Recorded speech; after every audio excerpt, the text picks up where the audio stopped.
Distinguished delegates, fellow Africans, partners in global climate action, as we convene in Belem for COP30 in the coming weeks, Africa calls for justice, equity, and transformation as we collaboratively advance the future of climate resilience and prosperity.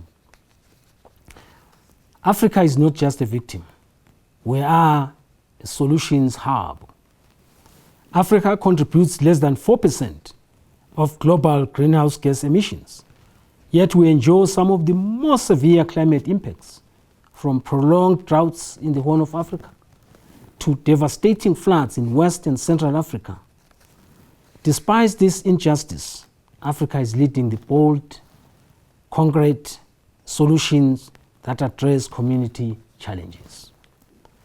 Distinguished Africans and the global communities, the Africa Climate Summit series reaffirms Africa's readiness to make meaningful contributions to the global climate action through innovation, community-driven initiative, and youth leadership. The African Union has demonstrated that Africa is not only building resilient to climate impacts, but also innovative in its response to climate change. Through the African Climate Change and Resilient Development Strategies and Action Plan of 2022 to 2032, the continent is unified in climate governance, adaptation, green economy, and low-carbon development. On the issue of climate finance and just transition, this is a call for equity and context. Africa is estimated to require US 2.8 trillion by 2030 to meet its climate and development goals. However, current climate finance flows remain insufficient and disproportionately loan-based, thereby deepening debt burdens across the continent. We therefore call for a decisive shift towards grant-based finance, debt for climate swaps, and direct access mechanisms that empower African institutions and communities to lead climate responses. Climate finance must be predictable, equitable, and transformative, not a tool of dependence, but a vehicle for reparative justice and resilience. At the same time, Africa's transition must reflect its unique realities. The continent holds over 30% of the world's critical minerals, which are essential for the global energy shift. Yet, more than 600 million Africans still lack access to electricity. Our just transition must be context-specific, allowing African nations to responsibly monetize their resources while investing in renewable energy, inclusive infrastructure, and green industrialization.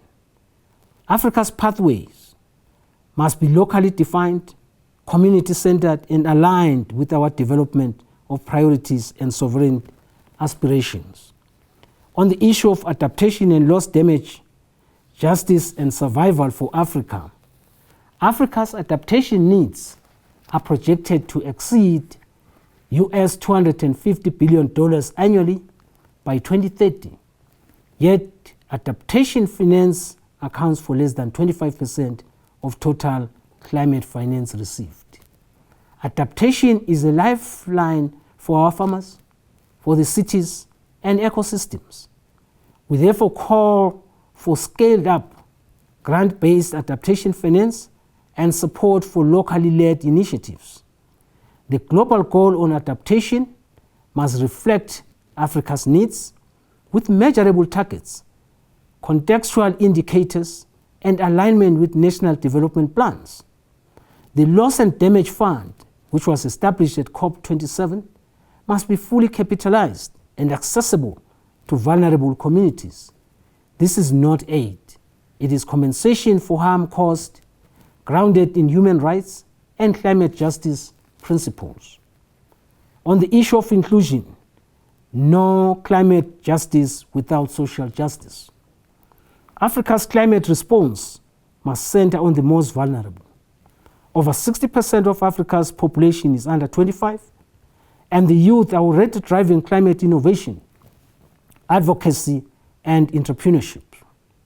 Women and girls who are disproportionately affected by climate impacts, particularly in agriculture, water access, and health, must be empowered through education, through leadership opportunities, and gender-responsive finance, as demonstrated by the African Union's Green Recovery Action Plan of 2022 to 2027.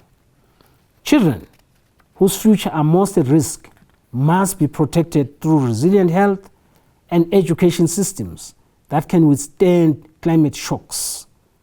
Africa calls on the world to elevate these voices as central actors in shaping their future. Climate justice must be inclusive, intergenerational, and community-driven, ensuring that no one is left behind. On the issue of reparations, the AU theme of the year, the African Union iterates the need for justice for Africans and people of African descent through reparations. Reparations must guide our climate negotiations in Belem during COP30. Reparations must include debt cancellation, technology acquisition, investment in infrastructure, and compensation for ecological and cultural loss. Africa's historical contribution and sacrifices must be acknowledged, not with words, but with resources, with respect and reform. To the global economy and community, Africa is ready to lead, but leadership must be met with partnership, with respect, with equity and solidarity. And to my fellow Africans, our time is now. Let us rise, united to shape a climate resilient, just and prosperous future for now and for future generations. I thank you all.